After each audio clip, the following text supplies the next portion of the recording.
అండి ఈరోజు మేము అక్షరమాల అంటే వర్ణమాల, ఈ వర్ణమాలని కిరీటం రూపంలో అచ్చులు, హల్లులు, ఉభయాక్షరాలు అంటారు కదా, ఈ మూడింటిని కిరీటము, దండ రూపంలో చూపిస్తాం. ఇప్పుడు అచ్చులు ఆ నుండి ఆవు వరకు ఉన్నటువంటి అక్షరాలని అచ్చులు అని అంటారు.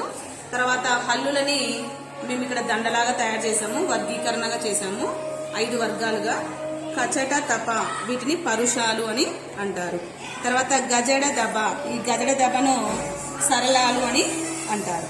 తర్వాత జ్ఞ, ఈణ, అణ, నా, మా వీటిని ముక్కు సహాయంతో పలుకుతాం కాబట్టి అనునాసికాలు అని అంటారు. యా, రా, లావా వీటిని అంతస్తాలు అని అంటారు. షా, షా, సా, హ వీటిని ఊష్మాలు అని అంటారు.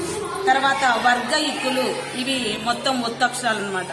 అంటే ఒత్తుక, ఒత్తుగా అవి తెలుసు కదా, అన్ని 10 అక్షరాలని వర్గ ఇక్కులు అని అంటారు. ఇక్కడ మొత్తము హల్లులని 5 వర్గాలుగా విభజించడం జరిగింది.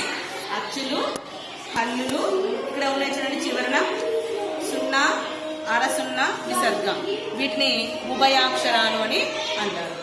ఇలాగా మేము వర్ణమాలని ఇట్లా వర్గీకరణ చేసి ఒక అమ్మాయికి అందంగా అలంకరించి చూపించడం జరిగింది. మీకు నచ్చినట్లయితే